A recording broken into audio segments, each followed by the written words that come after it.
അന്വേഷണ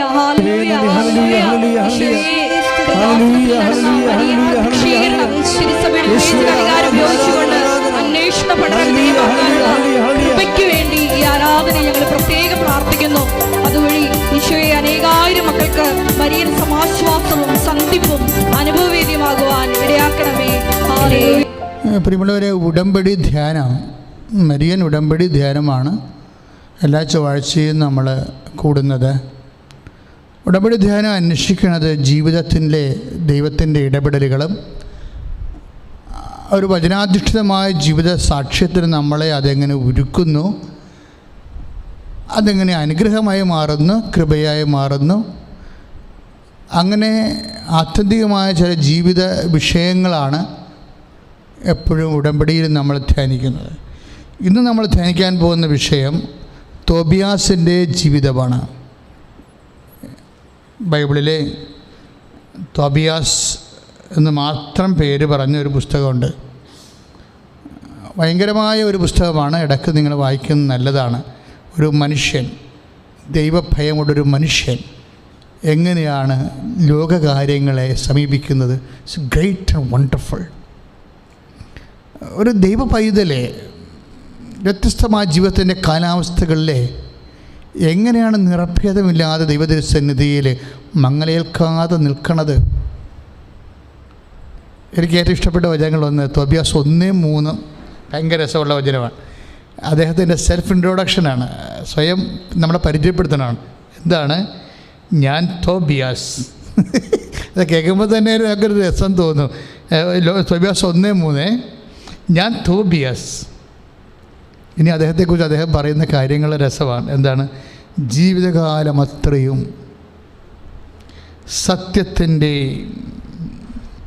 സത്യത്തിൻ്റെയും നീതിയുടെയും മാർഗത്തിലാണ് ചരിച്ചത്. With confidence ആ മനുഷ്യൻ നമ്മളോട് പറയുന്നതാണ്, ഞാൻ എൻ്റെ ജീവിതകാലം മുഴുവൻ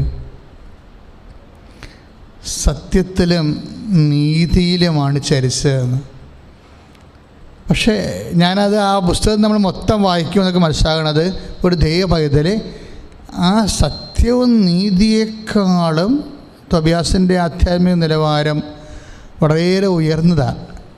എന്താ കാരണം എന്ന് വെച്ച് കഴിഞ്ഞാൽ നമുക്ക്, അതായത് അദ്ദേഹം പറയും, ഞാൻ നഫ്താലി ഗോത്രത്തിലുള്ളയാളാണ്. ഇസ്രായേലിൻ്റെ ലീസ്റ്റ് ഗോത്രങ്ങളിലൊന്നാണ് നഫ്താലി. അത്ര നല്ല ഗോത്രമല്ല.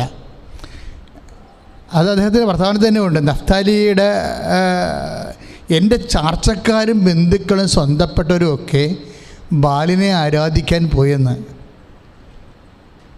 എപ്പോഴും മനുഷ്യൻ്റെ ഈശ്വര വിശ്വാസികളുടെ ഒരു ടെൻഡൻസിയാണ്. ഇപ്പം പത്രോസ് തന്നെ നമ്മുടെ യോഹന്നാൻ മാന്താന തന്നെ ചോദിച്ചില്ലേ, നീയാണോ യേശു ക്രിസ്തു രക്ഷകൻ, അതോ വേറെ ആരെങ്കിലും ഞങ്ങളെ അന്വേഷിക്കണമോ? ഇപ്പം നമ്മുടെ മത്തായിയുടെ സുവിശേഷം 11-ാം അധ്യായം ഒരു 7 വചനങ്ങളൊക്കെ വായിക്കുമ്പോൾ നമുക്ക് മനസ്സിലാകും, നീയാണോ രക്ഷകൻ. അദ്ദേഹം കാര്യം യോഹന്നാൻ മാന്താന അങ്ങനെ ചോദിക്കുന്നത് പോലെ നമ്മളും ഏതെങ്കിലും കാലത്തൊക്കെ മനുഷ്യൻ ചോദിച്ചു പോകേണ്ട ചോദ്യങ്ങളാണ്.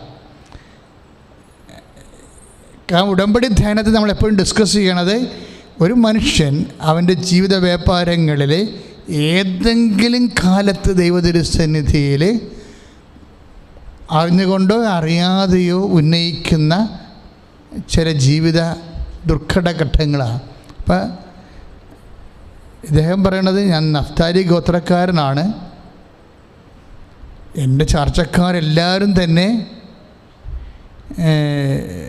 കർത്താവിനെ വിട്ടുപോയെന്ന്. ജീവിത ക്ലേശങ്ങളും അധികാര ആഡംബരങ്ങളുടെ ആകർഷണങ്ങളൊക്കെ വന്നപ്പോൾ സത്യദൈവത്തെ വിട്ടുപോയ ഒരു മനുഷ്യനിൽ അവശേഷിക്കുന്ന അവസാനത്തെ കണ്ണിയാണെങ്കിൽ, അതായത് പല പല പ്രലോഭനങ്ങളെ അതിജീവിച്ചാണ് ഈ മനുഷ്യൻ നീതി കാണിച്ച് നിൽക്കുന്നത്.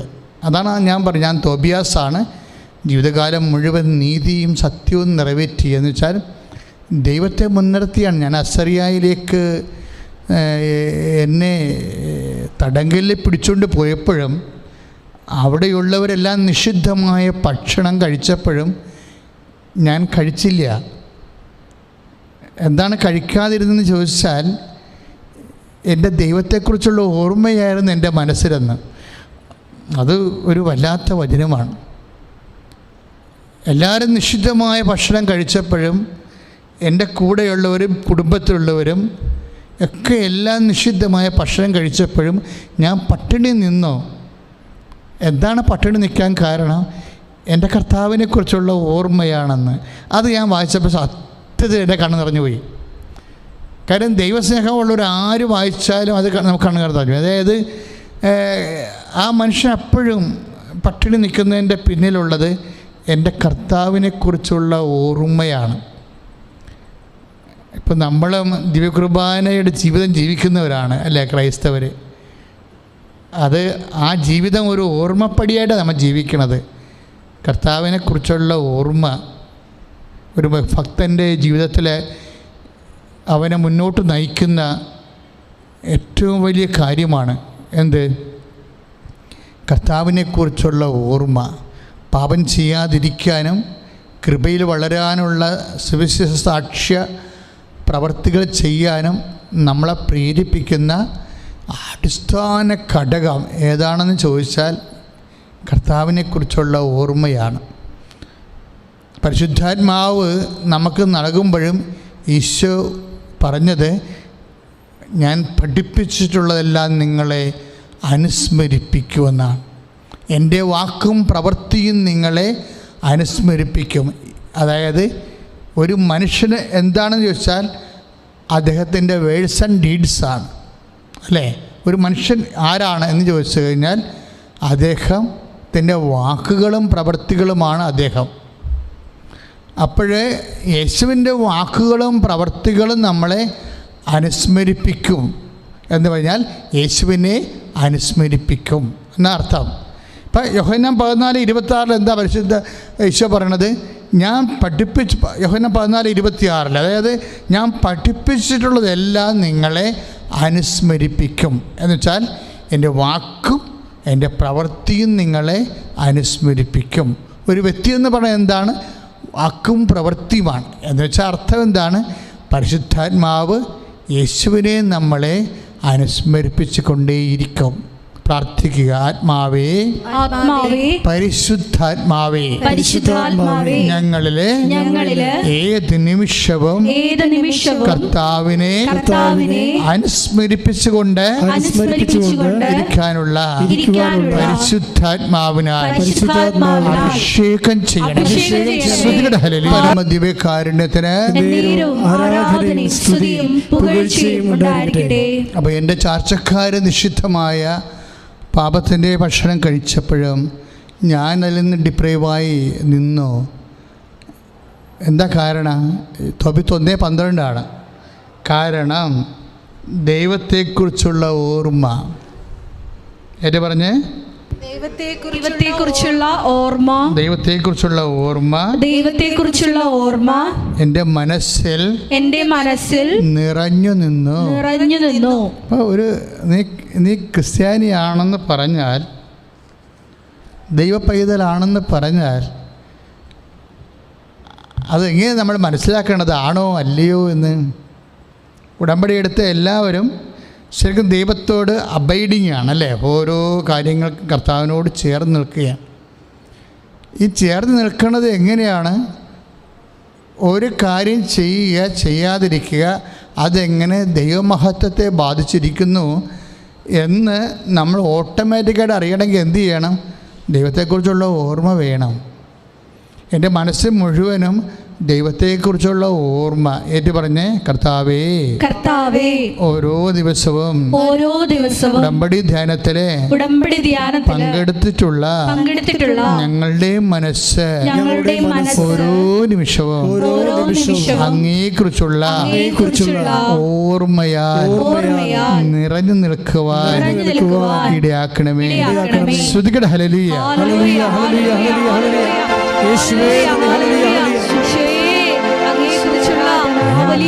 ഹൃദയസ്പന്ദനങ്ങളിലും ദൈവത്തെക്കുറിച്ചുള്ള ഓർമ്മ കൊണ്ടു നടക്കുന്നവരാണ്.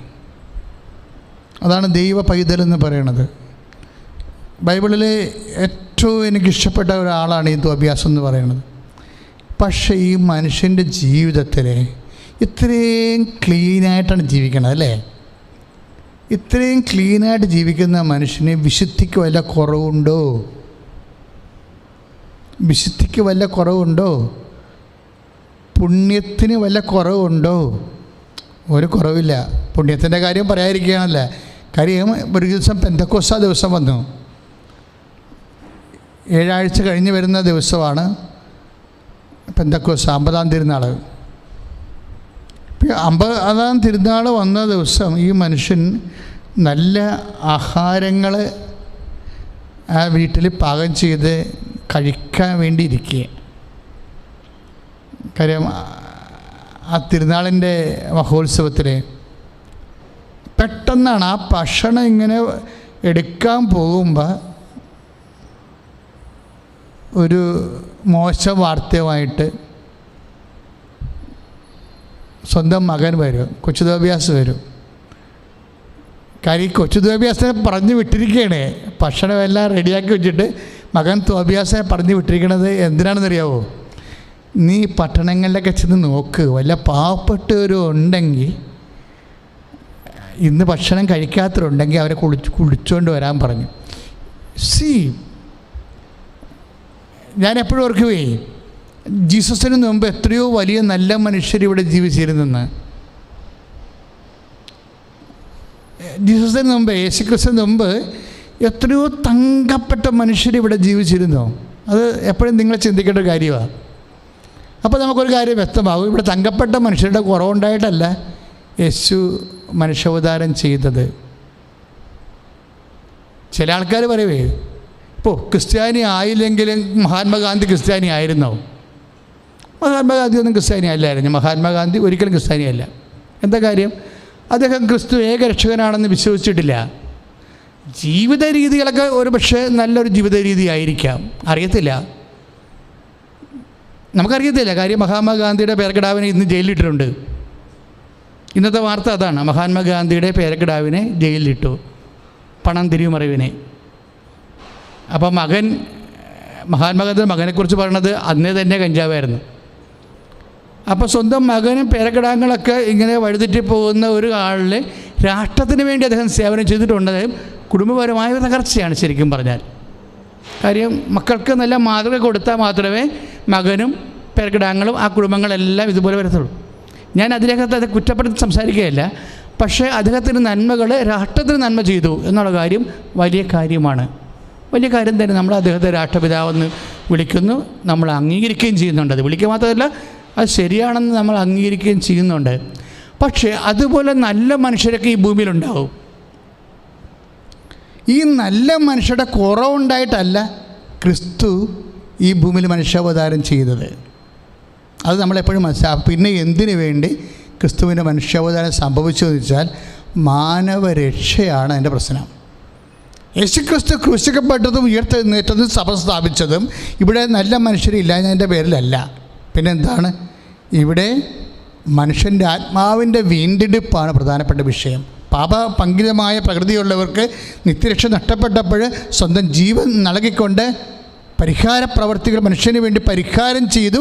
ആ പരിഹാരത്തെ ദൈവം അംഗീകരിച്ച് അവൻ ഉയർത്തിപ്പിച്ചപ്പോൾ അവൻ്റെ ഉയർത്തെഴുന്നേൽപ്പിൽ നമ്മൾക്കും ഉയർത്തെഴുന്നേൽപ്പ് ലഭിക്കുന്ന നിത്യജീവന് വേണ്ടിയാണ് യേശുക്രിസ്തു മനുഷ്യാവതാരം ചെയ്യുന്നുള്ള ബോധ്യം വേണം. ശ്രുതികട്ടെ ഹല്ലേലൂയ. Hallelujah, hallelujah, hallelujah. ഈശോയേ, ഞങ്ങളുടെ ഓരോരുത്തരുടെയും രക്ഷയ്ക്ക് വേണ്ടി പാടുപെടുക. കൊണ്ടുവാ, അവർ വന്നിട്ട് നമുക്ക് ഭക്ഷണം കഴിക്കാവുന്നതാണ്. അത്രയും നല്ലൊരു മനുഷ്യനാണ്. കാര്യം കാരുണ്യ പ്രവർത്തികൾ 14 ഉണ്ട്, അതെല്ലാം പാലിക്കുന്നയാളാണ് ക്രിസ്തു. കാരുണ്യ പ്രവർത്തികൾ പറയുന്ന മുമ്പ് തന്നെ അത് പാലിച്ച് ജീവിച്ചൊരു മനുഷ്യനാണ്. അപ്പോൾ നമ്മൾ മനസ്സിലാക്കേണ്ട ഭയങ്കരമായ ചില വിഷയങ്ങളുണ്ട്. അതായത് ഞാൻ നഗ്നനായിരുന്നു, നിങ്ങളെന്നെ ഉടുപ്പിച്ചു, എനിക്ക് വിശന്നു, നിങ്ങളെനിക്ക് ഭക്ഷണം തന്നു, ഞാൻ പരദേശിയായിരുന്നു, നിങ്ങൾക്കൊരു അഭയം വരളി എന്ന് പറയുന്ന നമ്മൾ മത്തായി ശ്ലീഹായുടെ 25-ാം അധ്യായത്തിൽ 35-ാമത്തെ വാക്യത്തിലുള്ള അന്ത്യവിധിയുടെ പ്രീക്രിസിസ്റ്റുകൾ, മുന്നാവശ്യങ്ങളെല്ലാം കൃത്യമായി നിറവേറ്റുന്ന ഒരാൾ പഴയ നിയമത്തിൽ തോബിയാസിനെ കാണുകയാണ്. അപ്പം നമ്മൾ പറയുന്ന ഈ സന്മാർഗ ജീവിതത്തിൻ്റെയും പുണ്യജീവിതത്തിൻ്റെയും അപ്പുറത്തൊക്കെ ഒരു സ്പേസാണ് ക്രിസ്തുവിനുള്ളത്. ഈ ലോകത്തുള്ള മനുഷ്യന്മാരെല്ലാം നല്ല ജീവിതം, സന്മാർഗ ജീവിതം നയിപ്പിക്കുക, അതുപോലെ തന്നെ അവരെ കൂടുതൽ മനുഷ്യോചിതന്മാരായി സ്നേഹസമ്പന്നരാക്കി മാറ്റുക എന്നുള്ള ഒരു സാമൂഹ്യ ക്ഷേമ പ്രവർത്തനമല്ല സുവിശേഷത്തിൻ്റെ ലക്ഷ്യം. ആരും തെറ്റിദ്ധരിക്കുകയൊന്നും വേണ്ട. സുവിശേഷം അതൊക്കെ എപ്പോഴും പ്രൊമോട്ട് ചെയ്യുമ്പോൾ അതെല്ലാം ഒരു മാർഗമായിട്ടാണ് എടുക്കേണ്ടത്, ലക്ഷ്യമല്ല. ഇവിടെയാണ് നമുക്ക് തെറ്റിപ്പറ്റണത്. നമ്മുടെ വിശുദ്ധി പോലും ഒരു മാർഗമാണ്, ലക്ഷ്യമല്ല. ഇപ്പം ഞങ്ങൾ ബ്രഹ്മചരികളാണ്. അപ്പം ഈ പൗരോഹിത്യം, ഇപ്പം സിസ്റ്റേഴ്സിന് എന്തുമാത്രം സിസ്റ്റേഴ്സാണ് നമുക്കുള്ളത്. അവരെല്ലാം വിശുദ്ധിയുടെ കന്യാവ്രതം പാലിച്ച് ജീവിക്കുന്നവരാണ്. പക്ഷേ അതൊന്നും അവിടെ ലൈഫല്ല, അവിടെ ലക്ഷ്യമല്ല, അത് മാർഗമാണ്. നമ്മുടെ വിശുദ്ധിയെല്ലാം, നമ്മൾ ചെയ്യുന്ന ഓരോ പ്രവൃത്തികളും എല്ലാം മാർഗങ്ങളാണ്, ലക്ഷ്യമല്ല. അപ്പോൾ ലക്ഷ്യം എന്താണെന്ന് നമ്മൾ അറിയേണ്ടി വരും. ലക്ഷ്യം എന്താണെന്ന് അറിയേണ്ടി വരണമെങ്കിൽ നമ്മൾ തോബിയാസിനെ പഠിക്കണം. ഇപ്പോൾ തോബിയാസിന് എന്താ സംഭവിച്ചിരിക്കുന്നത്? തോബിയാസിനോട് വന്ന് കൊച്ചു തോബിയാസ്, മകൻ തോബിയാസ് പറഞ്ഞു, പട്ടണക്കാരും കണ്ടില്ല, പക്ഷേ ഒരു മൃതശരീരം നിരത്തിൽ കിടക്കണ കണ്ടെന്ന് പറഞ്ഞു. മൃതശരീരം. അപ്പോൾ സെന്നാച്ചെറീബ് അവർ കൊന്നു കളഞ്ഞതാണ്. കാര്യം ജൂദയിൽ നിന്ന് രക്ഷപ്പെടുന്നവരെല്ലാം കൊല്ലണ ഒരു കാലമായിരുന്നത്. അപ്പം അടക്കുന്നവനും ക്രിമിനൽ കുറ്റത്തിൽ ജയിലിലായി പോകും, അല്ലെങ്കിൽ നാട് കടത്തും. പക്ഷേ ഇത് ഒരു മൃതശരീരം കിടക്കണമെന്ന് കണ്ടപ്പോൾ തന്നെ ഈ മനുഷ്യൻ പിന്നെ ഭക്ഷണം കഴിച്ചില്ല. അവിടുന്ന് എഴുന്നേറ്റ് പോയപ്പോഴെന്താണ്? സാബത്ത് ദിവസമാണ്. അടക്കണമെങ്കിൽ സൂര്യൻ അസ്തമിക്കണം. മൃതശരീരം ഒളിപ്പിച്ച് വെച്ചും ആ മനുഷ്യൻ അവിടെ ഇരുന്നു. സാബത്ത് കഴിഞ്ഞിട്ട് പോയി അത് അടക്കിയിട്ട് തിരിച്ചു വന്ന് ഒരു മതിലെ ചാരി ഇരിക്കുകയാണ്. മതിലെ ചാരി കാര്യം തളർച്ച കൊണ്ടേ, വീട്ടിൽ കയറാൻ പറ്റാതെ തളർച്ച കൊണ്ട്, നമുക്കറിയാമല്ല, പട്ടിണി നിന്നിട്ടാണ് ഈ മൃതശരീരം സംസ്കരിക്കാൻ പോയത്. 6-7 മണിയാകുമ്പോൾ തിരിച്ചു വരുമ്പോൾ തളർന്നു പോയി, ഉറങ്ങിപ്പോയി. ഒരു മതിലിൻ്റെ ചാരി ഉറങ്ങിപ്പോയപ്പോൾ അവിടെ ആ മതിലെ ഇരുന്ന കുരുവി കാട്ടുചെതി മനുഷ്യൻ്റെ കണ്ണിന് വീണ് കണ്ണിൻ്റെ കാഴ്ച പോയി. ഇപ്പോൾ എന്നാ പറ്റി ഒന്ന് ചിന്തിച്ച് നോക്കിയേ. കണ്ണിൻ്റെ കാഴ്ച പോയി. ഇതിവിടെ ഇങ്ങനെ ഞാൻ നിർത്തുകയാണ് ഈ വിഷയം. അതായത് അത് സ്തുതിക്കട്ടെ. ഹല്ലേലൂയ, ഹല്ലേലൂയ, ഹല്ലേലൂയ, ഹല്ലേലൂയ, യേശുവേ നന്ദി, ജീവിതത്തിൽ ആകസ്മികമായി നടക്കുന്ന സംഭവങ്ങളിലെല്ലാം ദൈവഹിതം ആരായുവാനുള്ള കൃപ പ്രദാനം ചെയ്യണമേ. ഹല്ലേലൂയ, ഹല്ലേലൂയ, ഹല്ലേലൂയ, യേശുവേ നന്ദി, യേശുവേ പരിശുദ്ധ പരമദിവ്യകാരുണ്യത്തിന് ആരാധനയും സ്തുതിയും പുകഴ്ചയും ഉണ്ടായിരിക്കട്ടെ. അച്ഛൻ ഇത് പറയണമെന്നറിയാവോ? അതായത് പലരും വിശുദ്ധിയോടെ ജീവിക്കുന്നുണ്ട്, അതുപോലെ തന്നെ കുടുംബ പ്രാർത്ഥന മുടക്കണില്ല, അല്ലേ? ഞായറാഴ്ച കുർബാനയ്ക്ക് പോകാൻ പറ്റുന്നില്ലെങ്കിലും ലോക്ക്ഡൗൺ ആയതുകൊണ്ടും കൃത്യമായിട്ട് കുർബാന പങ്കെടുക്കുന്നുണ്ട്, ഓൺലൈനിലാണെങ്കിലും പങ്കെടുക്കുന്നുണ്ട്. പറ്റുന്ന പോലെയൊക്കെ നമ്മൾ ദൈവത്തിന് വേണ്ടി ജീവിക്കുന്നുണ്ട്. പക്ഷേ ഇങ്ങനെയൊക്കെ നമ്മൾ വിശുദ്ധിയോടെ ജീവിക്കുമ്പോഴും പലരുടെയും മനസ്സിലുള്ള എന്താണെന്നറിയാവോ? കർത്താവേ, ഞാൻ ഇങ്ങനെയൊക്കെ ജീവിക്കുന്നത്, എനിക്ക് പണിയുണ്ടാക്കരുത് നീ. അതാണ് പലരും എന്നോട് സങ്കടത്തെ ചോദിച്ചിട്ടുണ്ട്. അച്ഛാ, ഞാൻ കുഞ്ഞുനാൾ മുതൽ ഓൾട്ടർ പോയാണ്, ഞങ്ങളുടെ വീട്ടിൽ കുടുംബ പ്രാർത്ഥന മുടക്കിയിട്ടില്ല. എല്ലാവരും ദൈവത്തെ തള്ളിപ്പറയുമ്പോഴും ഞാൻ ദൈവത്തെ ഓൺ ചെയ്ത കുടുംബത്തിൽ ഒരുപക്ഷെ ഒരാൾ മാത്രം, ഞാൻ മാത്രമാണ് പള്ളിയുമായിട്ട് ബന്ധമുള്ള. ബാക്കി ആർക്കും പള്ളിയോട്, ദൈവികമായ കാര്യങ്ങളോട് അവർ റെഗുലർ അല്ല. ഒത്തില്ലെങ്കിൽ ഒത്താബോധം ജീവിക്കുന്ന ആൾക്കാരാണ്. പക്ഷേ അവർക്കാർക്കും ഒരു കുഴപ്പമില്ല. അവർക്ക് വളരെ അടിച്ചു പൊളിച്ച് ജീവിക്കുന്നുണ്ട്. അവർക്ക് സന്തോഷമാണ്, അവർക്ക് ജീവിതം തന്നെ രസകരമാണ്. പക്ഷേ എൻ്റെ ജീവിതത്തിലെ ഞാൻ ഇത്രയും ദൈവത്തോട് അടുത്ത് നിൽക്കുമ്പോഴും എൻ്റെ ജീവിതത്തിൽ ഭയങ്കര വിഷമതകളും എൻ്റെ ജീവിത പങ്കാളിയാണെങ്കിൽ തന്നെ ഒരിക്കലും ഒരു സമാധാനമായിട്ട് എന്നോട് പെരുമാറണില്ല. മക്കൾ ചിലപ്പോൾ എന്നോട് അതുപോലെ ഞാൻ കൊടുക്കുന്ന അതേ സ്നേഹം എനിക്ക് തിരിച്ചു തരണില്ല. സാമ്പത്തിക മേഖലയൊക്കെ ഒത്തിരി തകർച്ച ഉണ്ട്. ഇതെന്താണ് വെച്ചാൽ ഇങ്ങനെ സംഭവിക്കണത്? ഇതൊന്നും ഇല്ലാത്തവർക്കൊരു പ്രശ്നവും ഇല്ലല്ലോ. അപ്പോഴും ഞാൻ എൻ്റെ ചേട്ടന്മാരോട് ആ ചേമാരോടൊക്കെ എൻ്റെ ഈ ഭക്തിയും പ്രാർത്ഥനയൊക്കെ കാണുമ്പോൾ പറയടാ, നീ എൻ്റെ പ്രാർത്ഥനയൊക്കെ ഒന്ന് നിർത്ത്, ഒന്ന് കുറക്ക്. അപ്പം ഞങ്ങളെപ്പോലെ മര്യാദക്ക് ജീവിക്കാൻ നോക്കും ജീവിതവുമായിട്ട് ബന്ധപ്പെട്ട്.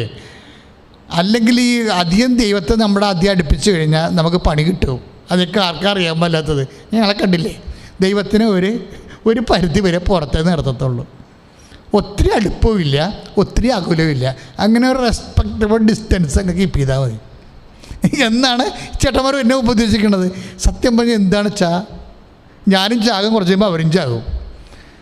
അപ്പോൾ എനിക്കും കിട്ടും, അവർക്കും കിട്ടും. എന്താണെന്ന് വെച്ച് കഴിഞ്ഞാൽ ദൈവം തരുന്നത് കിട്ടും. അപ്പോൾ അതിനകത്ത് എന്താ ഏറ്റക്കുറച്ചിൽ എന്താണ്? അങ്ങനെ പിന്നെ ജീവിതത്തിൽ എന്തിനാണ് ഞാൻ ഇത്രയും കഷ്ടപ്പെട്ട് പ്രാർത്ഥിക്കുകയും സൽപ്രവർത്തികൾ ചെയ്യുകയും ചെയ്യണത്? എനിക്കാണല്ല കൂടുതൽ ബുദ്ധിമുട്ട്. ഈ ചോദ്യം അങ്ങനെ നമുക്ക് എല്ലാവരും തന്നെ ചോദിക്കുന്ന ചോദ്യമാണ് കേട്ടോ. ഈ ചോദ്യം ശരിക്കും പറഞ്ഞാൽ ചോദിക്കേണ്ട ആൾ തോബിയാസാണ്. നോക്കി അയാളുടെ ലൈഫ് കണ്ട. ഇപ്പം എന്നാ പറ്റി? ഒരു സൽപ്രവൃത്തി മൃതദേഹം സംസ്കരിക്കാൻ പോകുന്നതിൻ്റെ വകുപ്പിൽ പട്ടിണി നിന്ന് മൃതദേഹം സംസ്കരിക്കാൻ പോയതിൻ്റെ വകുപ്പിലാണ് ഈ മനുഷ്യൻ്റെ കണ്ണ് പോയിരിക്കുന്നത്. അപ്പോൾ നമുക്ക് ചോദിക്കും, ഈ കുരുവി അവിടെ ഇരിക്കണത് ദൈവത്തിന് അറിയാൻ പാടില്ലേ? ഇയാൾ നീതിമാനാണെന്ന് ദൈവത്തിന് അറിയാൻ പാടില്ലേ? ഈ നീതിമാനെ സംരക്ഷിക്കാൻ ദൈവം ഉണ്ടായിരുന്നെങ്കിൽ ദൈവത്തിന് ഇയാളെ സംരക്ഷിക്കാൻ പാടില്ലേ? അത് ഇനി കണ്ണിന് വീടാൻ തന്നെ കണ്ണ് പോകേണ്ട കാര്യമുണ്ടോ? അവിടെയും ദൈവത്തിന് സംരക്ഷിക്കാൻ പാടില്ലേ? ഇങ്ങനെ 100,000 ചോദ്യങ്ങൾ. ഇപ്പം നമ്മൾ തോബിയാസിൻ്റെ പുസ്തകം 2:14 2:9 ഈ വിഷയം ഉള്ളത്. 2:9 2:14 ഈ വിഷയം കൈകാര്യം ചെയ്യണത്. കുരുവി വന്നിരിക്കണത്, ഈ മനുഷ്യൻ്റെ കണ്ണ് പോണതുമൊക്കെ. അപ്പോൾ പ്രശ്നം വെച്ച് കഴിഞ്ഞാൽ ന്യായമായി ചോദിക്കാൻ ഒത്തിരി ചോദ്യങ്ങൾ തോബിയാസിനുണ്ട്. കാര്യം കുടുംബക്കാർ മൊത്തത്തോടു കൂടി ആ വംശം തന്നെ, നഫ്താലി വംശം തന്നെ കർത്താവിനെ വിട്ടുപോയി ബാലിനെ ബലിയർപ്പിച്ച കർഷികളാണ്. അവിടെ ഒറ്റയ്ക്ക് പിടിച്ചു നിന്ന ആളാണ്. ഇനി സ്വന്തം കുടുംബത്തിലുള്ളവർ പോലും നിഷിദ്ധമായ കൽപ്പനക്കെതിരായിട്ടുള്ള ഭക്ഷണം വിളമ്പിയപ്പോൾ അത് കഴിച്ചവരാണ്. അപ്പോഴും തോബിയാസ് പറയും, എൻ്റെ കർത്താവിനെക്കുറിച്ചുള്ള ഓർമ്മ എൻ്റെ മനസ്സിൽ നിറഞ്ഞു നിൽക്കണ കാരണം ഞാൻ പട്ടിണി നിന്നെന്ന് പറയും. ഈ മനുഷ്യന് പട്ടിണിയേ ഉള്ളൂ. ഇനി പെന്തക്കോസ്ത ദിവസം നല്ല ഭക്ഷണം കഴിക്കാമെന്ന് പറഞ്ഞപ്പോഴും കഴിക്കാൻ ആ ഭക്ഷണത്തെ തൊട്ടില്ലെന്ന് പറയത്തില്ല. അപ്പം തന്നെ വീണ്ടും മൃതശരീരത്തിൻ്റെ വാർത്ത വന്നു, പിന്നെയും പട്ടിണിയായിപ്പോയി. അപ്പം ചുണ്ടിനും കപ്പിനും ഇടയ്ക്ക് വെച്ച് ഒത്തിരി ജീവിതം നഷ്ടപ്പെട്ട മനുഷ്യനാണ്. ചോദിക്കാച്ചാ, ചുണ്ടിനും കപ്പിനുമായിരുന്നു എനിക്ക് ആ ജോലി കിട്ടേണ്ടതായിരുന്നു. ആ പോസ്റ്റ്മാൻ PSC അപ്പോയിൻമെൻ്റ് ഓർഡർ പോസ്റ്റിൽ കിടന്ന് വൈകി ഞാൻ ചാർജ് എടുക്കുന്നതിന് ഒരു ദിവസം 2 ദിവസം കഴിഞ്ഞപ്പോഴാണ് എനിക്ക് അപ്പോയിൻമെൻ്റ് ഓർഡർ കിട്ടിയത്. അപ്പോൾ അത് ക്യാൻസലായി പോയിച്ചാന്ന് പറഞ്ഞു. അപ്പോയിൻമെൻ്റ് ഉള്ള ഇൻ്റർവ്യൂ, ആ ഇൻ്റർവ്യൂവിന് പോയാൽ മതിയായിരുന്നു, ക്യാൻസലായി പോയെന്ന്. അപ്പം ചുണ്ടിനും കപ്പിനും ഇടയ്ക്ക് ജീവിതം കൈമോശം വരുമ്പോൾ ദൈവത്തിന് അറിയാൻ പാടില്ല. ദൈവത്തിന് എല്ലാവരും ചോദിക്കണം, ദൈവത്തിന് അറിയാൻ പാടില്ലായിരുന്നോ, ദൈവത്തിന് അറിയാൻ പാടില്ലായിരുന്നോ എന്ന് ചോദിക്കും. അപ്പോൾ നമ്മളോർക്കും ശരിയാണല്ല, ദൈവത്തിന് അറിയാൻ പാടില്ല, ദൈവത്തിനൊന്ന് സഹായിക്കാമായിരുന്നല്ലോ എന്ന് ചോദിക്കും. ഇങ്ങനെ ചോദിക്കാനാണെങ്കിൽ ജീവിതം മുഴുവൻ നമുക്ക് ദൈവത്തോട് ചോദ്യങ്ങളേ ഉള്ളൂ. ഈ ചോദ്യങ്ങൾ എന്ന് നിനക്ക് അവസാനിക്കുന്നു അന്ന് മാത്രമേ നീ വിശ്വാസിയാകത്തുള്ളൂ. എന്നാണ് നിൻ്റെ മുമ്പിൽ ചോദ്യങ്ങൾ അവസാനിക്കണം? എന്താ അങ്ങനെ പറയാൻ കാര്യം എന്നറിയാവോ? അതായത് നമ്മളുടെ ഭക്തി, നമ്മളുടെ നീതി, നമ്മളുടെ സത്യം, നമ്മുടെ സൽപ്രവൃത്തി, ഇതൊക്കെ നമ്മൾ ചെയ്യുമ്പോൾ ഓരോ മനുഷ്യന്മാരും ഉള്ളിൽ വിചാരിക്കണം എന്താണ്, ഞാൻ സൽപ്രവൃത്തി ചെയ്യുന്നുണ്ട്. ഇപ്പോൾ ഉടമ്പടിയിൽ നമ്മൾ എന്തുമാത്രം സൽപ്രവൃത്തികൾ ചെയ്യുന്നല്ലേ, എന്തുമാത്രം ഭക്തിയിൽ നമ്മൾ വചനം ഓരോ ദിവസവും 1/2 മണിക്കൂർ വചനം വായിക്കുന്നു, എന്തുമാത്രം ഭക്തിയിൽ നമ്മൾ വചനം പ്രചരിപ്പിക്കുന്നു, എന്തുമാത്രം ഭക്തിയിൽ നമ്മൾ ഓരോരോ കാര്യങ്ങൾ നിറവേറ്റിയെടുക്കുന്നു. പക്ഷെ അങ്ങനെയൊക്കെ ചെയ്യുമ്പോൾ ദൈവമായിട്ട് ഒരു ബാർഗെയിനിങ് ടെൻഡൻസിയിലേക്ക് വരരുത്. കാര്യം നമ്മളെ 8:32 ഒക്കെ വായിക്കുന്ന പോലെ, Ephesians 8:32 വായിക്കുന്ന പോലെ, ഇതിനെ നമ്മൾ ആഗ്രഹിക്കുന്നതിനേക്കാൾ കൂടുതലാണ് ദൈവത്തിന് നൽകാൻ കഴിയണത്. അപ്പോൾ ദൈവത്തിന് നൽകാൻ കഴിയുന്ന വിഷയങ്ങളെ അധികരിച്ചുകൊണ്ട് നമ്മൾ സൽപ്രവൃത്തികൾ ക്രമീകരിക്കുക, വിശുദ്ധിയെ ക്രമീകരിക്കുക, സുഹൃത്തുക്കളെ ക്രമീകരിക്കുക. ഇനി ഒറ്റ വാക്കിൽ പറഞ്ഞാൽ, ഞാൻ സുഹൃത്തോടു കൂടി ജീവിക്കുന്നു, അതുകൊണ്ട് നീ എനിക്ക് ഇന്ന കാര്യം നീ എനിക്ക് തരണം. ഞാൻ വിശുദ്ധിയോട് ജീവിക്കുന്നു, അതുകൊണ്ട് ഞാൻ ഇന്ന കാര്യങ്ങൾ എനിക്ക് തരണം. എനിക്ക് കേട് വരരുത്, എൻ്റെ തടി കേടാക്കരുത്, എനിക്ക് അപകടം വരരുത്, എനിക്ക് രോഗം വരരുത്, ഒന്നും വരരുത്. അപ്പോൾ പല ആൾക്കാരും പ്രാർത്ഥിക്കുന്നത് എന്തിനാണെന്ന് ചോദിച്ചാൽ, പല ആൾക്കാരും വിശുദ്ധിയോട് ജീവിക്കുന്നത് എന്താണെന്ന് ചോദിച്ചാൽ, പല ആൾക്കാരും ജീവിതത്തിൽ ദൈവത്തോട് അടുത്ത് നിൽക്കണത് എന്താണെന്ന് ചോദിച്ചാൽ ഒറ്റ വാക്യമേ ഉള്ളൂ: നമുക്ക് പണിയുണ്ടാക്കരുത് കർത്താവേ. നമ്മുടെ കുഞ്ഞുങ്ങളൊക്കെ ഓരോ സ്ഥലത്തൊക്കെ പഠിക്കുകയാണ്, അതുങ്ങൾക്കൊക്കെ ഒരു അപകടമൊന്നും ഉണ്ടാകാതെ പഠിത്തം തീർക്കണം. അപ്പം ചില അമ്മമാർ ഒക്കെ ദൈവത്തിൽ നിന്നും മുട്ടിപ്പാട്ട് മാറാതെ നടക്കുകയാണ്. മകളെ കാനഡയിലാണ് കർത്താവ്, അവൾ സായപ്പന് ലൈനടിക്കല്ലേ. ചുമ്മാ അമ്മമാരുടെ ഓരോ ഉത്കണ്ഠകളാണേ. ഇങ്ങനെ ഓരോരു കണ്ടീഷൻ വെച്ചുകൊണ്ടാണ് ദൈവത്തിൻ്റെ അടുത്ത് എല്ലാവരും അല്ല, പല മനുഷ്യരും അടുക്കണത്. അപ്പം എന്തിനാണ് നീ ഭക്തി ആചരിക്കണത്, എന്തിനാണ് നീ വിശുദ്ധി ആചരിക്കണത് എന്ന് ചോദിച്ചു കഴിഞ്ഞാൽ, നമ്മുടെ തടി കേടാകാതിരിക്കാനാണെന്നുള്ളതാണ് പൊതുവെയുള്ള ഒരു ഐഡിയ. ഈ ഒരു ഐഡിയ ആണെങ്കിൽ ഒരിക്കലും നീ ദൈവപൈതലാകാൻ സാധ്യതയില്ല. ദൈവത്തിൻ്റെ മുമ്പിൽ ഒരു ഇടപാടുകാരനാകും നീ.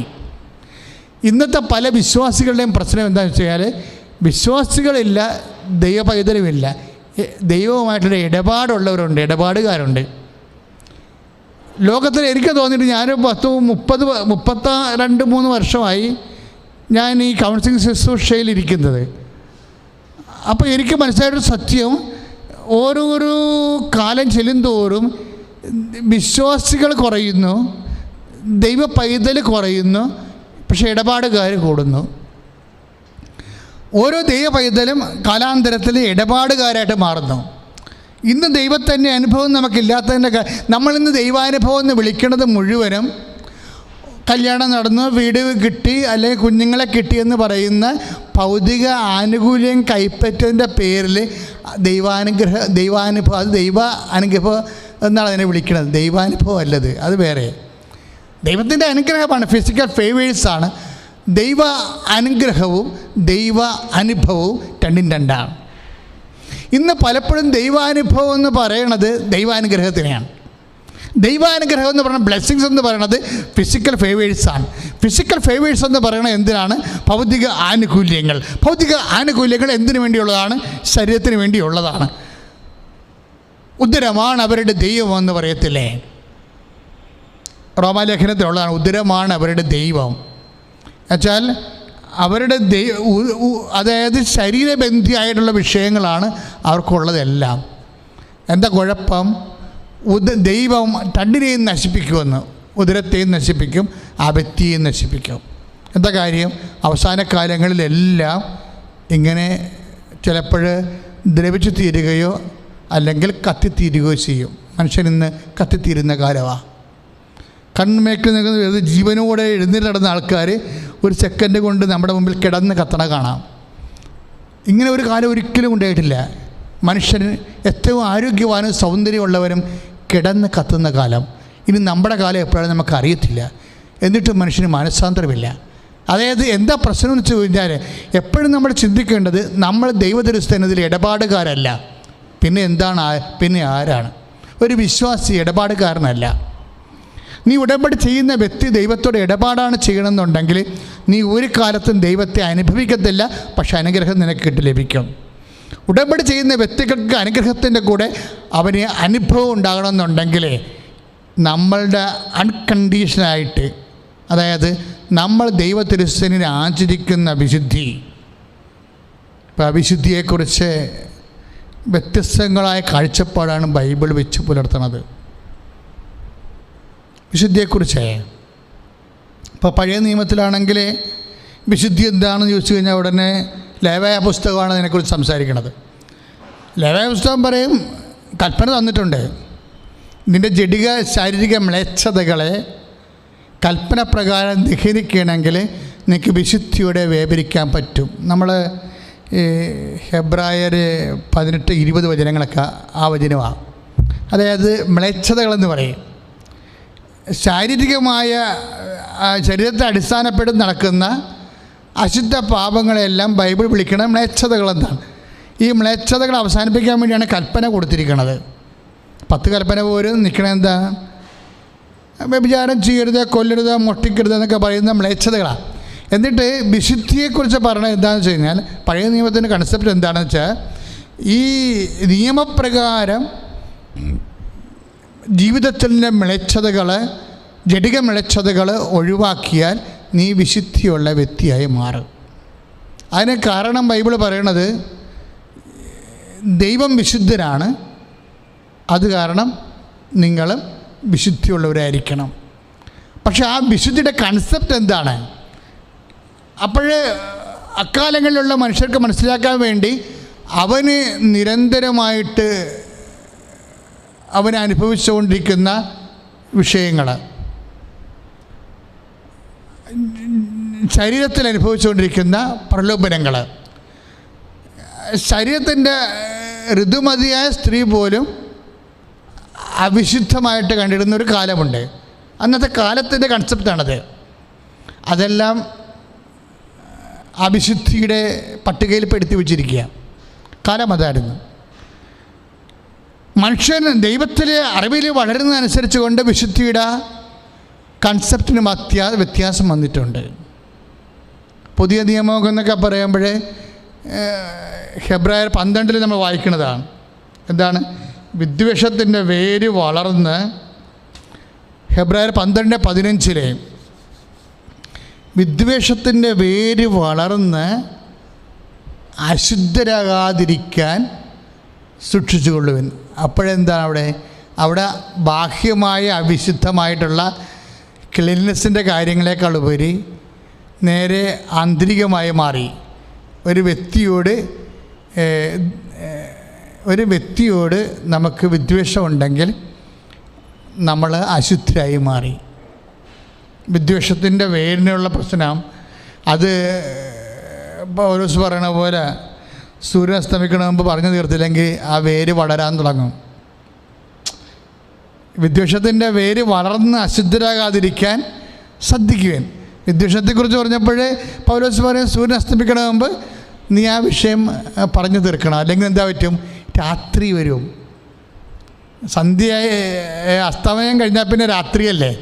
രാത്രിയിലാണ് ഈ വിദ്വേഷമൊക്കെ വളരണത്. ജീവിതം ഇരുട്ടായി കഴിഞ്ഞാലേ എല്ലാ പാപത്തിൻ്റെ വേരുകളും വളരണത് ജീവിതം ഇരുട്ടിലാകുമ്പോഴാണ്. ദൈവമാകുന്ന വെളിച്ചം, വിശ്വാസമാകുന്ന വെളിച്ചം കെട്ടുപോണ ജീവിതത്തിൻ്റെ ഇരുട്ടിൽ പാപം ഇങ്ങനെ വളരാൻ തുടങ്ങും.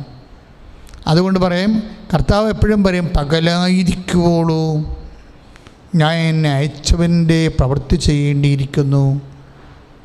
ആർക്കും വേല ചെയ്യാനാവാത്ത രാത്രികാലം അടുത്ത് വരികയാണല്ലോ. അപ്പോൾ രാത്രിയെയും അസ്തമയത്തിന് ശേഷമുള്ള സമയങ്ങളെയും ബൈബിള് കാണുന്നതിൻ്റെ ഉദ്ദേശിക്കുന്നത് വിശ്വാസം, ദൈവസ്നേഹമുള്ള ഒരു കാലമാണ് നമ്മളുടെ പകലെന്ന് പറയണത്. ദൈവസ്നേഹമായത് കാരണം നമ്മൾക്ക് ഇപ്പോൾ ഞാൻ വിശുദ്ധനായിരിക്കുന്നത് കൊണ്ട് നിങ്ങളും എൻ്റെ മുമ്പിൽ വിശുദ്ധരാകാൻ പറയും. അത് തന്നെ ആ തിയറി തന്നെയാണ് പറയുന്നത്. നമ്മൾ യോഹന്നാൻ 1:8 വായിക്കണതും അല്ലെ 4:8 വായിക്കണതും. 1 യോഹന്നാൻ 4:8 ദൈവം സ്നേഹമാകുന്നു. അതുകൊണ്ട് എന്താ പറ്റും? നിങ്ങളെ സ്നേഹമുള്ളവരായിരിക്കണം. അല്ലെങ്കിൽ എന്താ പറ്റും? നിങ്ങളെ വിദ്വേഷമായിട്ടില്ലായിരിക്കണമെങ്കിൽ അശുദ്ധരായി തീരും. ഇപ്പം വിദ്വേഷം അശുദ്ധമാകണത് എന്തുകൊണ്ടാണ്? ദൈവസ്നേഹമായതുകൊണ്ടാണ്. നമ്മുടെ വിദ്വേഷം അശുദ്ധമാകണത് എന്തുകൊണ്ടാണ്? ദൈവസ്നേഹമായതുകൊണ്ടാണ്. ഇപ്പം സ്നേഹത്തിൽ വസിക്കുമ്പോൾ മാത്രമേ ദൈവത്തിൽ വസിക്കാൻ പറ്റത്തുള്ളെന്ന് യോഹന്നാൻ പറയണത് അതാണ്. ഇപ്പം 4:8 താഴെ 1 യോഹന്നാൻ 4:8 താഴെയുണ്ട്. അതായത് ദൈവത്തിൽ വസിക്കണമെങ്കിൽ സ്നേഹത്തിൽ വസിച്ചാൽ മാത്രമേ ദൈവത്തിൽ വസിക്കാൻ പറ്റത്തുള്ളൂ. കാര്യം ദൈവം സ്നേഹമാകുന്നു എന്ന് പറയും.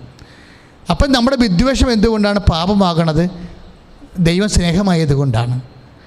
അപ്പോൾ അത് പഴയ നിയമത്തിൻ്റെ കൺസെപ്റ്റുമായിട്ട് യോജിച്ച് പോണതാണത്. കാര്യം എന്താണ്? നിങ്ങൾ വിശുദ്ധരായിരിക്കണം. കാര്യം നിൻ്റെ കർത്താവായ ദൈവം ഞാൻ വിശുദ്ധിയായിരിക്കുന്നു, വിശുദ്ധിയുള്ളവനായിരിക്കുന്നു. അപ്പം ദൈവത്തിനോട് അടിസ്ഥാനപ്പെടുത്തിക്കൊണ്ടാണ് വിശുദ്ധ അവിശുദ്ധ നിയമങ്ങളെ ബൈബിള് വെളിപ്പെടുത്തുന്നത്. പ്രാർത്ഥിക്കുക, കർത്താവായ ദൈവമേ, കർത്താവായ ദൈവമേ, കർത്താവായ ദൈവമേ, കർത്താവായ ദൈവമേ, വിശുദ്ധിയിൽ ജീവിക്കുവാൻ ദൈവത്തെ മാത്രം പരാമർശിക്കുന്ന സുവിശേഷ ചൈതന്യത്താൽ എന്നെ ഉണർത്തണമേ. Hallelujah, hallelujah, hallelujah, hallelujah. യേശുവേ സ്തുതി. Hallelujah, hallelujah, hallelujah.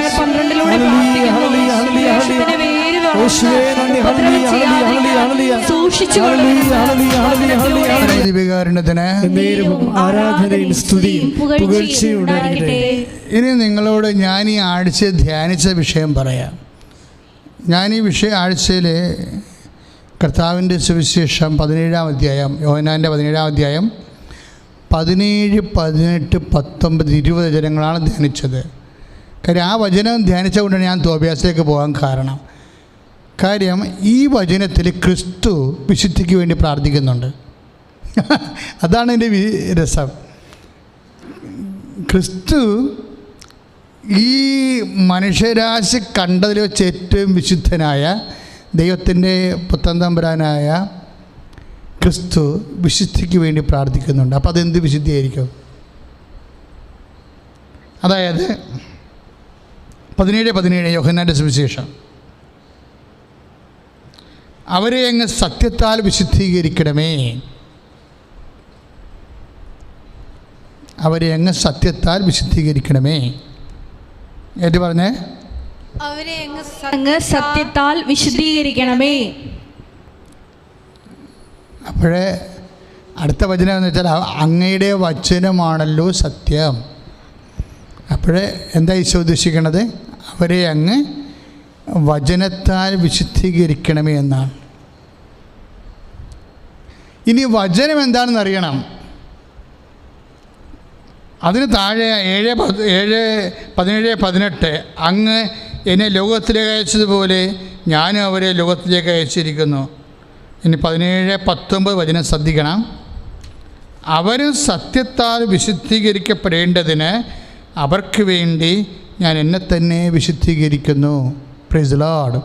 Hallelujah, hallelujah. ക്രിസ്തു മനുഷ്യരാശിയോട് ആകപ്പാടെ ഒരു ആൾ മാത്രമേ ചോദിച്ചിട്ടുള്ളൂ, നിങ്ങളിൽ ആർക്കെന്നിൽ പാപം ആരോപിക്കാൻ കഴിയുമെന്ന്. നിങ്ങളിൽ ആർക്കെന്നിൽ പാപം ആരോപിക്കാൻ കഴിയും. അപ്പോൾ പാപവും വിശുദ്ധിയും തമ്മിൽ അവിടെ എവിടെയോ വെച്ച് ബന്ധം പോകുന്നുണ്ട്. എന്നെ ശ്രമിക്കുന്ന ജനങ്ങൾ വളരെ ശ്രദ്ധിക്കണം. നമ്മൾക്കറിയാവുന്നൊരു വിശുദ്ധി പാപത്തെ ഉപേക്ഷിക്കുന്ന വിശുദ്ധിയാണ്. ഈ വിശുദ്ധിയുടെ ക്വാളിറ്റിയും ഈശോ പറയുന്ന വിശുദ്ധിയുടെ ക്വാളിറ്റിയും തമ്മിൽ 2 ക്വാളിറ്റിയാണ്. കാരണം 17, 19 അവർ സത്യത്താൽ വിശുദ്ധീകരിക്കപ്പെടേണ്ടതിന് അവർക്ക് വേണ്ടി ഞാൻ എന്നെ തന്നെ വിശുദ്ധീകരിക്കുന്നു. ഈശോയ്ക്ക് വിശുദ്ധീകരണത്തിൻ്റെ ആവശ്യമില്ലല്ലോ. പിന്നെ ഈശോ വിശുദ്ധീകരിക്കണം എന്ന് പറയണത് എന്തിനാ? ഈശോയുടെ വിശുദ്ധീകരണം എന്ന് പറയണത് വചനത്താൽ, അതായത് നമ്മൾ 17, 17 വായിക്കുന്നത്, അവരും അതായത് അവരെ സത്യത്താൽ വിശുദ്ധീകരിക്കണമേ, അങ്ങയുടെ വചനമാണല്ലോ സത്യം. അപ്പം അങ്ങയുടെ വചനത്താലാണ് വിശുദ്ധീകരിക്കേണ്ടത്. വചനം എവിടുന്നാണ് വരണത്? ദൈവത്തിൻ്റെ വചനം എവിടുന്നാണ് വരണത്? അപ്പോൾ നമ്മുടെ വാക്ക് എവിടുന്നാണ് വരണത്? നമ്മുടെ മനസ്സിൽ നിന്നാണ് വരണത്, അല്ലേ? നമ്മുടെ വാക്ക് എവിടുന്നാണ് വരണത്? നമ്മുടെ മനസ്സിൽ നിന്നാണ് വരണത്. അപ്പോൾ ദൈവത്തിൻ്റെ വാക്ക് എവിടുന്നാണ് വരണത്? ദൈവത്തിൻ്റെ മനസ്സിൽ നിന്നാണ് വരണത്. അപ്പോൾ ദൈവത്തിൻ്റെ മനസ്സിൽ നിന്ന് വരണത് വാക്കുകൾ എന്താണ്? മനസ്സിൻ്റെ ഇഷ്ടങ്ങളാണ് വാക്കുകളായിട്ടും വചനമായിട്ടും വരണത്. എന്ന് വെച്ചാൽ എന്താ അർത്ഥം? ദൈവത്തിൻ്റെ ഇഷ്ടമാണെന്ന് അർത്ഥം. സത്യമെന്ന് പറഞ്ഞാൽ എന്താണ്? വചനമാണ്. വചനമെന്ന് പറഞ്ഞാൽ എന്താണ്? ദൈവത്തിൻ്റെ വാക്കാണ്. ദൈവത്തിൻ്റെ വാക്കെന്ന് പറഞ്ഞാൽ എന്താണ്? ദൈവത്തിൻ്റെ മനസ്സിലിരിപ്പാണ്, ദൈവത്തിൻ്റെ ഇഷ്ടമാണ്. അപ്പോൾ ദൈവത്തിൻ്റെ ഇഷ്ടമാണ് ദൈവത്തിൻ്റെ വാക്ക്. ആ ദൈവത്തിൻ്റെ വാക്കാണ്, വചനമാണ് സത്യം. അപ്പോൾ സത്യം എന്ന് പറഞ്ഞാൽ എന്താണ്? ദൈവത്തിൻ്റെ മനസ്സിലിരിപ്പാണ്, ദൈവത്തിൻ്റെ ഇഷ്ടമാണ്. ഈ ദൈവത്തിൻ്റെ ഇഷ്ടം ശ്രദ്ധിക്കുക, നമ്മളെ വിശുദ്ധീകരിക്കുന്നത് എന്താണ്? നമ്മളെ കൊടുക്കുന്ന ദൈവത്തിൻ്റെ ഇഷ്ടമാണ്, നമ്മളെ വിൽ ഓഫ് ഗോഡാണ് നമ്മളെ വിശുദ്ധീകരിക്കുന്നത്. You got the point? നമ്മളെ വിശുദ്ധീകരിക്കണത് എന്താണ്? വിൽ ഓഫ് ഗോഡാണ് വിശുദ്ധീകരിക്കണം നമ്മളെ. കർത്താവ് അവർക്ക് വേണ്ടി ഞാൻ എന്നെ തന്നെ വിശുദ്ധീകരിക്കണം എന്നല്ല ഈശോ പറഞ്ഞത്. പിതാവേ, യേശുവിൽ ഈ ലോകം കണ്ട ഏറ്റവും വലിയ അവിശുദ്ധനായി പോയനം എപ്പോഴാണ്? ഗെത്സമനിൽ വെച്ച് ഒറ്റ വാക്ക് പറഞ്ഞാണ് ഈശോ വിശുദ്ധനായത്. എന്നുവെച്ചാൽ ലോകത്തിൽ ഈശോനേക്കാൾ വലിയ വിശുദ്ധനില്ലാതായിപ്പോയി. എന്താ കാരണം? പിതാവേ, എൻ്റെ ഇഷ്ടമല്ല, അങ്ങയുടെ ഇഷ്ടം നിറവേറട്ടെ. അപ്പോൾ വിൽ ഓഫ് ഗോഡാണ്, ദൈവത്തിൻ്റെ ഇഷ്ടമാണ് നമ്മളെ അതാണ് ഈശോയാണ് അത്രയും കൃത്യമായിട്ട് പറഞ്ഞിരിക്കുന്നത്. ഒരു പക്ഷേ ഏറ്റവും കൂടുതൽ നാം പഠിക്കേണ്ട ഒരു സബ്ജക്റ്റാണിത്. കാര്യം നമ്മൾ വിചാരിച്ചുകൊണ്ടിരുന്ന മുഴുവനും പാപം ഒഴിവാക്കുമ്പോൾ വിശുദ്ധി ഉണ്ടാകുമെന്നാണ്. ഈശോ എന്താ പറഞ്ഞത്? നിങ്ങൾ ആർക്കെങ്കിലും പാപം ആരോപിക്കാൻ കഴിയുമെന്ന് ചോദിച്ചില്ലേ? നിങ്ങൾ ആർക്കെങ്കിലും പാപം ആരോപിക്കാൻ കഴിയും. അപ്പോൾ ഈശോയ്ക്ക് പാപമില്ലല്ലോ. പിന്നെ എന്താണ് ഈശോ ഇപ്പോൾ പറഞ്ഞിരിക്കുന്നത്? പാപമില്ലാത്ത ഈശോ എന്നാ പറഞ്ഞിരിക്കുന്നത്? അവർ സത്യത്താൽ വിശുദ്ധീകരിക്കപ്പെടേണ്ടതിന് 7:19 അവർക്ക് വേണ്ടി ഞാൻ എന്നെ തന്നെ വിശുദ്ധീകരിക്കുന്നു. ആ വിശുദ്ധീകരണം എന്താണ്? ആ വിശുദ്ധീകരണം എന്താണ്? പരപിതാവിൻ്റെ ഇഷ്ടത്തിന് ഈശോ കീഴ്വഴങ്ങിയതാണ് ഈശോയുടെ വിശുദ്ധീകരണം. Will of God is the means of sanctification. നമ്മുടെ വിശുദ്ധി എന്ന് പറയണത് ദൈവത്തിൻ്റെ തിരുമനസ്സാണ്. പലരും നമ്മൾ ഇപ്പം അത് എപ്പോഴും മനസ്സിലാക്കേണ്ടത്, നമ്മൾ ഓരോരോ ഇപ്പം തോബിയാസ് ജീവിതത്തിൽ സൽപ്രവൃത്തികളും സൽകൃത്യങ്ങളൊക്കെ ചെയ്ത നീതിമാനായ സത്യത്തിൽ ജീവിച്ച മനുഷ്യനാണെന്ന് പറയുന്നുണ്ട്. പക്ഷെ അങ്ങനെ പറയുമ്പോഴും ആ മനുഷ്യൻ്റെ കണ്ണിലാണ് കാഷ്ടം വീണിട്ട് കണ്ണ് പോയത്. അപ്പോൾ ഇത്രയും വലിയ വിശുദ്ധിയോടെ അതുപോലെ തന്നെ സൽകൃത്യങ്ങൾ ചെയ്ത് ജീവിച്ച മനുഷ്യനെ എന്തുകൊണ്ടാണ് ദുരന്തങ്ങൾ ഉണ്ടായതെന്ന് ചോദിച്ചു കഴിഞ്ഞാൽ that is the will of God. Tobias വിശുദ്ധനായതുകൊണ്ട് ദൈവത്തെപ്പോലെ വിശുദ്ധനാകാൻ സത്യത്താൽ വിശുദ്ധീകരിക്കുകയാണ്. ഈശോ എന്താ പറഞ്ഞത്? മനുഷ്യനെ വിശുദ്ധീകരിക്കേണ്ടത് സത്യമാണ്. യോഹന്നാൻ 17:17 മനുഷ്യനെ വിശുദ്ധീകരിക്കേണ്ടത് സത്യമാണ്. കൽപ്പനയേക്കാൾ ഉപരി സത്യമാണ് മനുഷ്യനെ വിശുദ്ധീകരിക്കേണ്ടത്. സത്യം എന്താണ്? അങ്ങയുടെ വചനമാണുള്ള സത്യം. വചനം എന്താണ്? അത് ദൈവത്തിൻ്റെ മനസ്സാണ്. നിന്നെക്കുറിച്ചുള്ള ദൈവത്തിൻ്റെ മനസ്സാണ്, നിന്നെക്കുറിച്ചുള്ള ദൈവത്തിൻ്റെ വചനം. തോബിയാസ് വ്യത്യസ്തങ്ങളായ ജീവിത മേഖലകളിലെ സൽപ്രവൃത്തികളോടെ സൽകൃത്യങ്ങളോടെ നീതിമാനായി സത്യസന്ധനായി ജീവിച്ച മനുഷ്യനാണെങ്കിലും ആ മനുഷ്യൻ്റെ ഓരോ ഘട്ടങ്ങളിലും അശനിപാതങ്ങൾ അതുപോലെ തന്നെ അപകടങ്ങൾ എല്ലാം അവകാശമോഹര്യമായി തീരുമ്പോൾ നമ്മൾ ചോദിക്കും, for what we should believe? നമ്മൾ എന്തിനു വേണ്ടി വിശ്വസിക്കണം എന്ന് നമ്മൾ ചോദിക്കും. നമ്മളിങ്ങനെയൊക്കെ ജീവിച്ചിട്ടും നമ്മളിങ്ങനെയൊക്കെ ദൈവമേ എന്ന് പറഞ്ഞ് ജീവിച്ചിട്ടും ദശാംശം കൊടുത്തിട്ടും പ്രാർത്ഥന നടത്തിയിട്ടും പള്ളിയിൽ കുർബാനയ്ക്ക് മുടങ്ങാതെ പോയിട്ടും എല്ലാ കാര്യങ്ങളും ചെയ്തിട്ടും നമ്മൾക്ക് രോഗങ്ങളാണല്ലോ എന്ന് പറയുമ്പോൾ അതാണ് നിന്നെക്കുറിച്ചുള്ള ദൈവത്തിൻ്റെ പദ്ധതിയെങ്കിൽ, അതാണ് നിന്നെക്കുറിച്ചുള്ള വചനമെങ്കിൽ, സത്യമെങ്കിൽ, അതാണ് നിന്നെക്കുറിച്ചുള്ള ദൈവത്തിൻ്റെ മനസ്സെങ്കിൽ, നീ എന്തനുഭവിക്കുന്നു, നിൻ്റെ മനസ്സിന് വിഖ്യാതമായിട്ട് നീ നിൻ്റെ ജീവിതത്തിൽ നിൻ്റെ മനസ്സാക്ഷിക്കും നിൻ്റെ താല്പര്യങ്ങൾക്കും നിൻ്റെ ആഗ്രഹങ്ങൾക്കും എതിരായിട്ട് നിൻ്റെ ജീവിതത്തിൽ സംഭവിക്കുന്നുവോ, അത് when we take the name of Jesus Christ at the will of God, you will be satisfied in the name of Jesus Christ. അവൻ്റെ നാമത്തിലാണ് നമ്മൾ അപ്പോൾ വിശുദ്ധീകരിക്കപ്പെടുന്നത്. ദൈവത്തിലെ that means what is happening? നമ്മളെ എന്താണ് വിശുദ്ധീകരിക്കണത്? ആ ദൈവത്തിന് നമ്മളെക്കുറിച്ചുള്ള കൽപ്പനകളല്ല നമ്മളെ വിശുദ്ധീകരിക്കണത്. നമ്മുടെ ഭക്തിയും പ്രാർത്ഥനയും വിശുദ്ധിയും അതുപോലെ സുഹൃതങ്ങളും ഒന്നല്ല മനുഷ്യനെ വിശുദ്ധീകരിക്കുന്നത്. അതൊക്കെ വിശുദ്ധീകരിക്കുമ്പോഴും ദൈവവചനം കർത്താവിനെക്കുറിച്ചുള്ള കാഴ്ചപ്പാട് പങ്കുവെക്കുമ്പോഴേ അങ്ങയുടെ വചനമാണല്ലോ സത്യമെന്ന് പറയുമ്പോൾ, അവർക്ക് വേണ്ടി ഞാൻ എന്നെ തന്നെ വിശുദ്ധീകരിക്കണമെന്ന് പറയുമ്പോൾ, അവർക്ക് വേണ്ടി ഈശോയെ എങ്ങനെയാണ് വിശുദ്ധീകരിച്ചത്? വിൽ ഓഫ് ഗാഡ്, പരപിതാവിൽ അതിവിശുദ്ധനായിരുന്ന കർത്താവ് പിന്നെ എന്തിനാണ് വിശുദ്ധീകരിക്കപ്പെടണമെന്ന് പറയണത്? അതിൻ്റെ അർത്ഥം എന്താണ്? ദൈവപിതാവിൻ്റെ മനസ്സാണ് ഒരു വ്യക്തിയെ വിശുദ്ധീകരിക്കണത്. ദൈവപിതാവ് നീ വിശുദ്ധനാകാം, നീ ചിലപ്പോൾ പാപം ഒഴിവാടി ജീവിക്കുന്ന ആളാകാം, 2 ആഴ്ച കുടുംബം കുമ്പസാരിക്കുന്ന വ്യക്തിയാകാം, അതുപോലെ തന്നെ നീ ദാനധർമ്മം ചെയ്യുന്ന വ്യക്തിയാകാം, നീ സൗമ്യതയും ജ്യോത്യോഭ്യാസനെപ്പോലെ നീതിമാനും സത്യസന്ധനുമാകാം.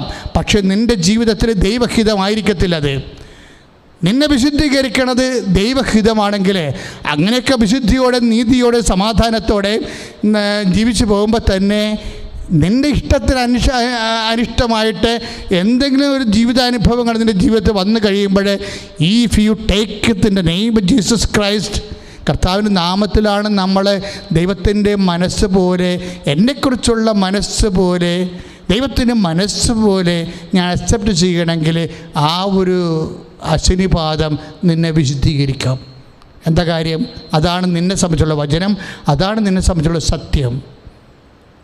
അപ്പോൾ അങ്ങനെ ജീവിതത്തിൽ എന്നിട്ട് എന്താണ് എല്ലാവരും ചോദിക്കും, ദൈവം എന്നോട് ഞാൻ ഇനി ഒരു പള്ളിയിലും പോകത്തില്ല, ഒരു പട്ടക്കാരനെ വേണ്ട, ഒരു കുതാശമില്ല, എന്നാ കുമ്പസാരം, ഞാൻ ഇങ്ങനെയൊക്കെ ജീവിച്ചിട്ട് എനിക്കെന്ന് എൻ്റെ കച്ചവടം പൂട്ടിയില്ലേ, എനിക്ക് വണ്ടി ഇടിച്ചില്ലേ, എനിക്ക് പണിക്കാരനില്ലാതായി പോയില്ലേ, എനിക്ക് പെണ്ണ് കിട്ടിയില്ലല്ല, എല്ലാവർക്കും എന്ത് കല്യാണം കഴിച്ചാലും ഞാൻ മാത്രമല്ലേ ഒറ്റപ്പെട്ട് നിൽക്കുന്നുള്ളൂ, എനിക്ക് ചെറുക്കാൻ കിട്ടിയിട്ടില്ലല്ലോ, അതുകൊണ്ട് ഞാൻ പള്ളിയിലും പോകത്തില്ല, പ്രാർത്ഥനയ്ക്കും വരുന്നില്ല എന്ന് പറഞ്ഞുകൊണ്ടിരിക്കുന്ന മനുഷ്യരില്ലേ. നിങ്ങൾ ഇത് കേൾക്കണം. എന്താ കാര്യം? ഈ വിഷയങ്ങളെല്ലാം നിങ്ങൾ ചെയ്തു സത്യമാണ്. നിങ്ങൾ കൃത്യമായി പള്ളിയിൽ പോയി സത്യമാണ്. നിങ്ങൾ കൃത്യമായി കുടുംബപ്രാർത്ഥന പങ്കെടുത്തു അതൊക്കെ സത്യമാണ്.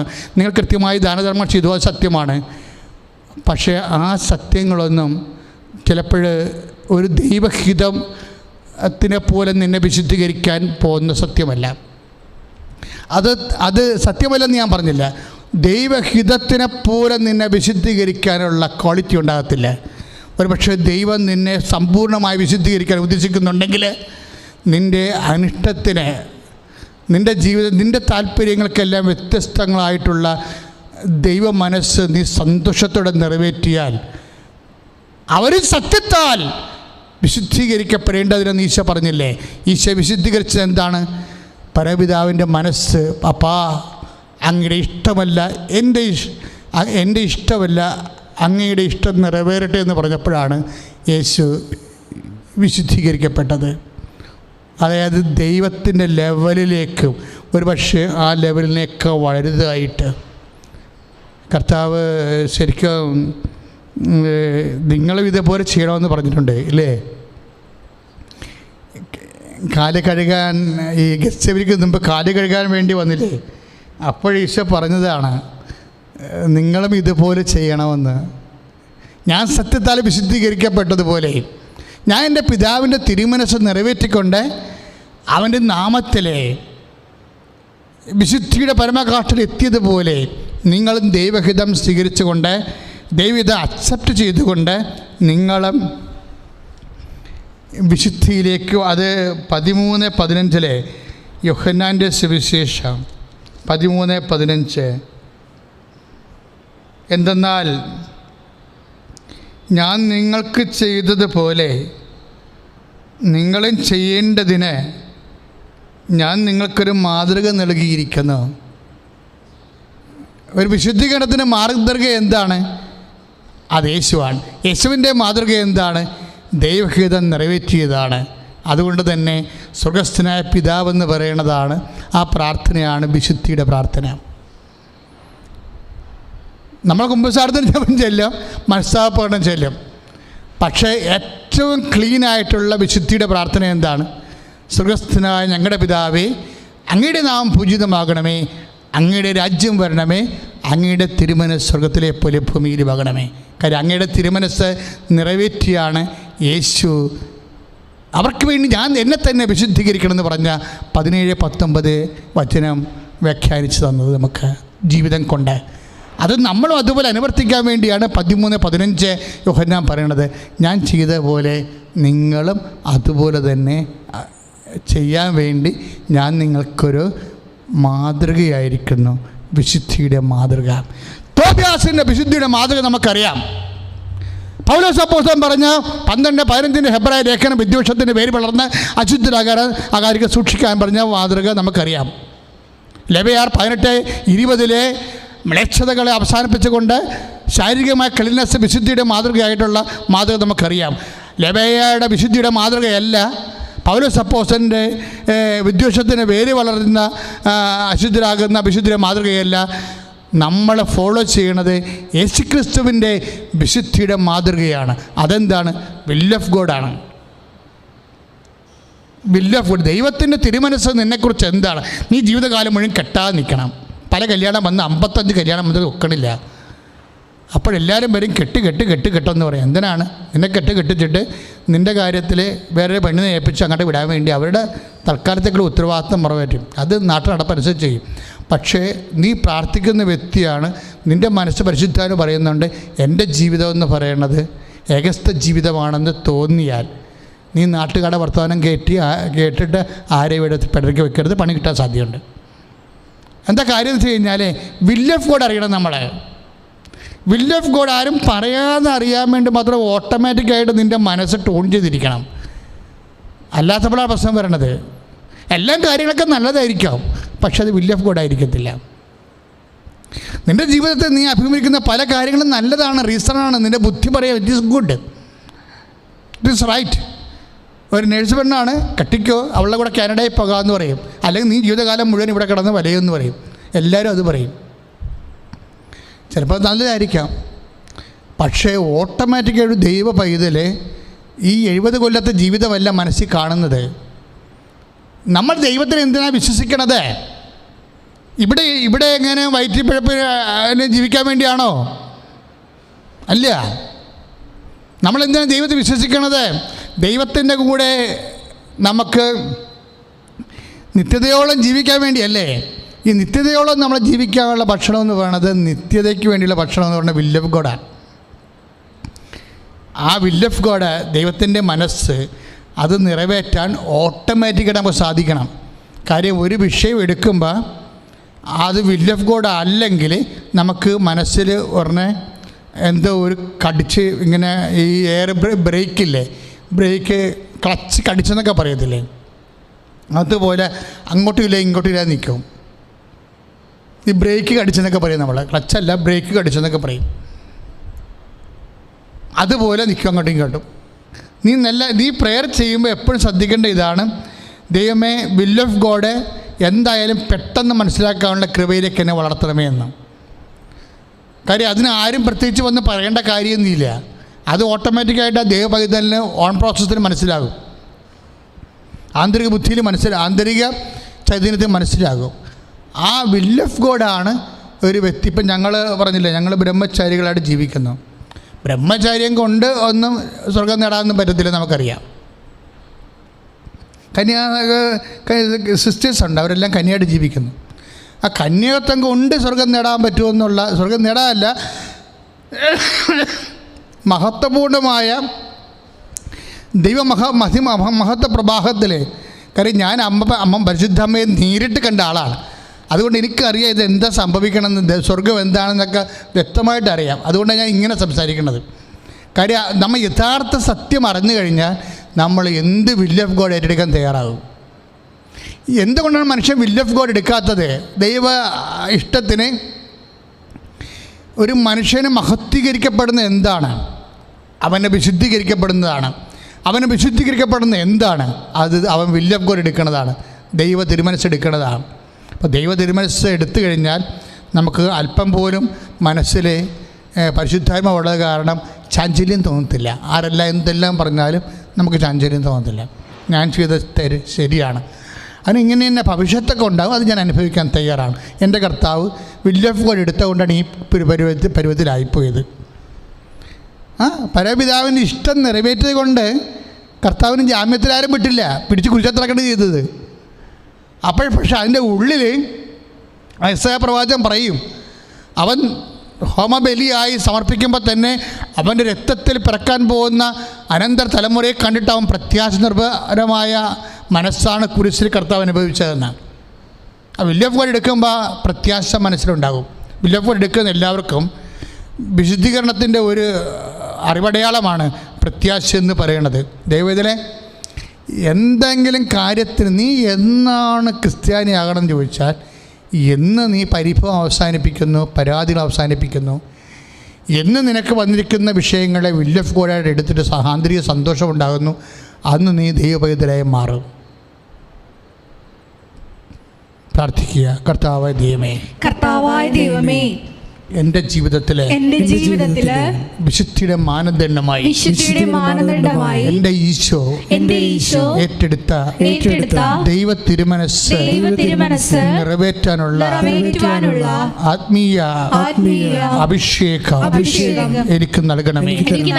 ഞാൻ ഏറ്റെടുത്തിരിക്കുന്ന ജീവിത രീതികളെ എന്ത് തന്നെയായാലും, വിവാഹമായാലും, സന്യസ്ത ജീവിതമായാലും, രഹസ്യ ജീവിതമായാലും, അതെല്ലാം ദൈവ തിരുമനസ്സാകുന്ന ലക്ഷ്യം നിറവേറ്റാനുള്ള മാർഗം മാത്രമാണെന്ന് വിശ്വസിച്ചുകൊണ്ട് എൻ്റെ ഭക്തിയും എൻ്റെ നീതിയും എൻ്റെ സുഹൃതവും എല്ലാം ദൈവ തിരുമനസ് നിറവേറ്റാനുള്ള എൻ്റെ പുണ്യജീവിതവും സുവിശേഷ സാക്ഷ്യ ജീവിതവും എല്ലാം ദൈവ തിരുമനസ്സാകുന്ന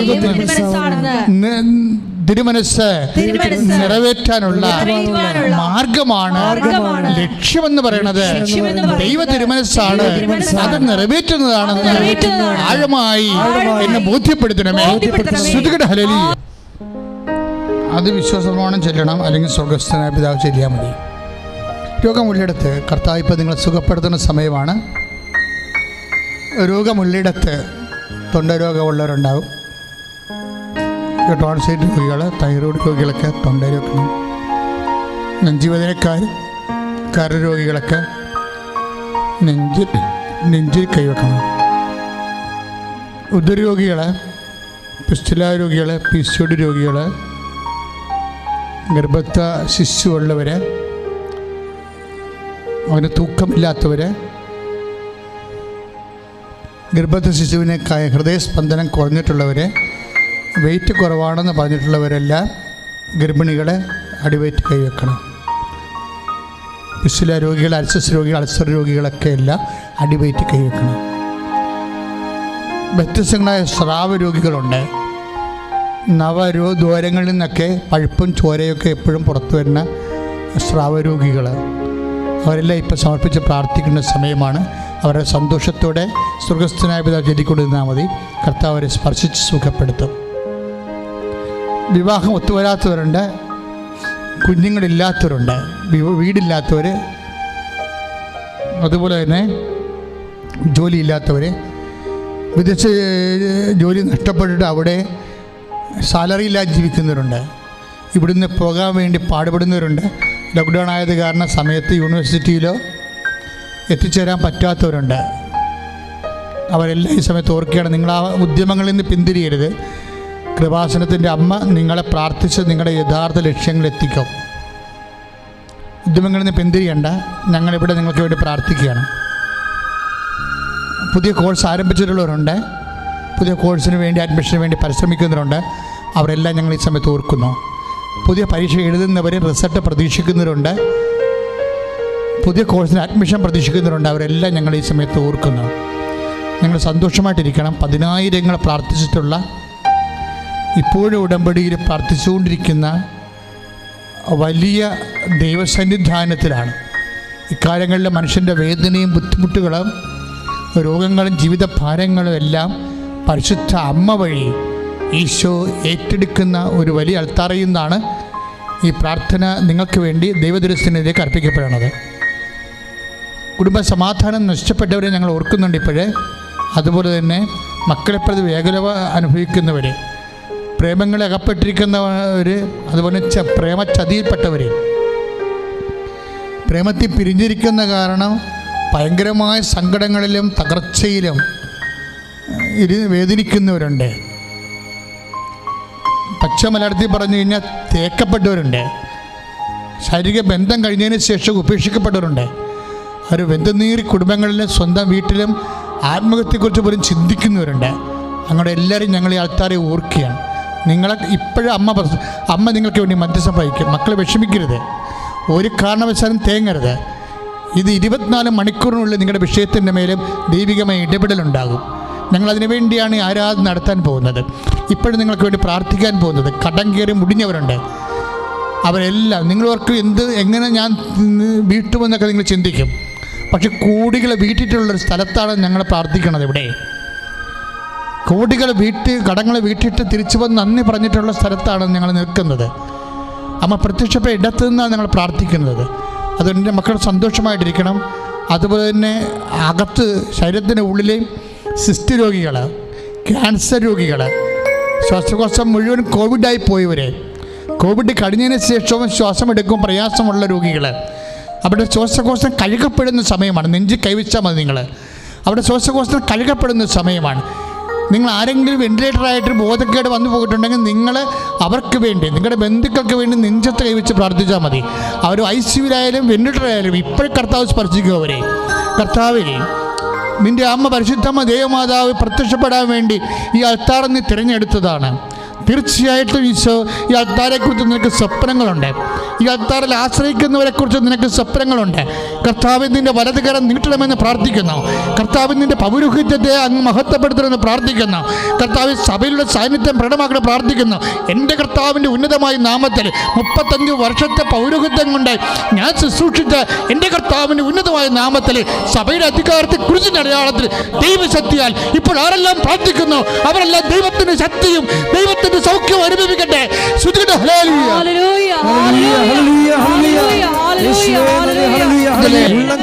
ഉച്ചവരെ കഴുകണമേ കർത്താവേ. ശ്വാസകോശ രോഗികള്, രോഗികള്, രോഗികള്, ജീവിതത്തിന്റെ വ്യത്യസ്തമായ ജീവിത മണ്ഡലങ്ങളില് പലതരത്തിലുള്ള പാർപ്പിടത്തിന്റെ അസൗകര്യമുള്ളവര്, വഴിയില്ലാത്തവര്, വീടില്ലാത്തവര്, സാമ്പത്തിക കടക്കടിയില് അകപ്പെട്ടു പോയവര്, ജോലി ഇല്ലാത്തവര്, ജോലിക്ക് ശ്രമിക്കുന്നവര്, ജോലി നഷ്ടപ്പെട്ടവര്, വിദ്യാഭ്യാസ മേഖലകളിലെ പ്രയാസപ്പെടുന്ന മക്കളെ എല്ലാവരുടെ മേലും ദൈവത്തിന്റെ കരുണ ചൊരിയട്ടെ. ആശീർവാദമാണ്. എല്ലാവരും മുട്ട നിൽക്കുക. എന്തെങ്കിലും വിഷയം അച്ഛൻ വിട്ടു പോയിട്ടുണ്ടെങ്കിൽ ഇപ്പോഴും നിങ്ങൾക്ക് സമർപ്പിക്കാവുന്നതാണ്.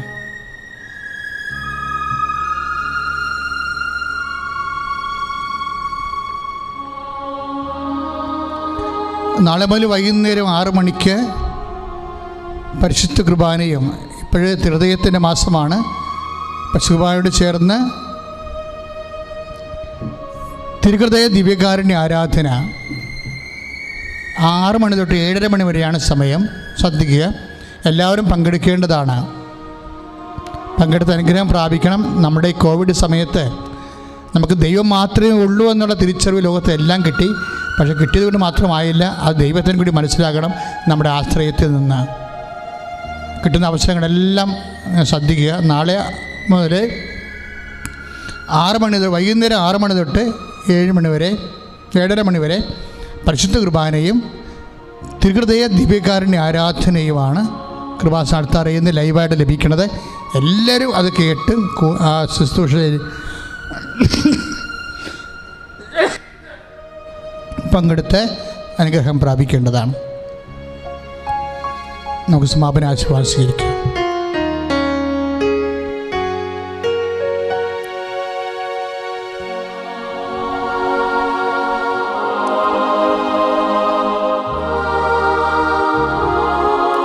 എല്ലാ ജീവിത ദുരിതങ്ങളും ഉടമ്പടി നിയോഗങ്ങളും ദിവ്യകാരുണ്യ സന്നിധിയിൽ സമർപ്പിച്ചുകൊണ്ട് നമുക്ക് ശിരസ്സ് നമിച്ച് ഈശോയെ സ്തുതിച്ചുകൊണ്ട് നമുക്ക് ആശീർവാദം സ്വീകരിക്കാം. Hallelujah, hallelujah, hallelujah.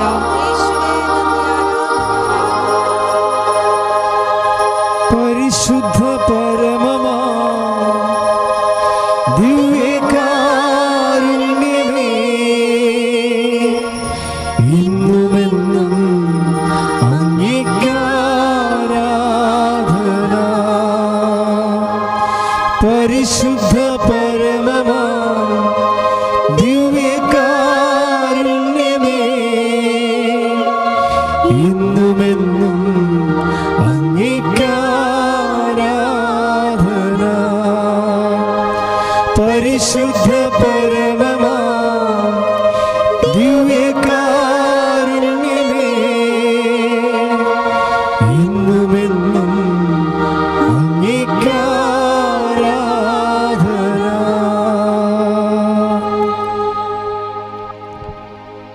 പരിശുദ്ധ പരമ ദിവ്യകാരുണ്യത്തിന് എന്നേരവും ആരാധനയും സ്തുതിയും പുകഴ്ചയും ഉണ്ടായിരിക്കട്ടെ. നിത്യസ്തുതിക്ക് യോഗ്യനായ പരിശുദ്ധ പരമ ദിവ്യകാരുണ്യത്തിന് എന്നേരവും ആരാധനയും സ്തുതിയും പുകഴ്ചയും ഉണ്ടായിരിക്കട്ടെ. എന്നും നമ്മെ സ്നേഹിക്കുകയും പരിപാലിക്കുകയും ചെയ്യുന്ന പരിശുദ്ധ പരമ ദിവ്യകാരുണ്യത്തിന് എന്നേരവും ആരാധനയും സ്തുതിയും പുകഴ്ചയും ഉണ്ടായിരിക്കട്ടെ. പരിശുദ്ധ പരമ ദിവ്യകാരുണ്യത്തിന് എന്നേരവും ആരാധനയും സ്തുതിയും പുകഴ്ചയും ഉണ്ടായിരിക്കട്ടെ. ആവേ ആവേ ആവേ മരിയ ആവേ ആവേ ആവേ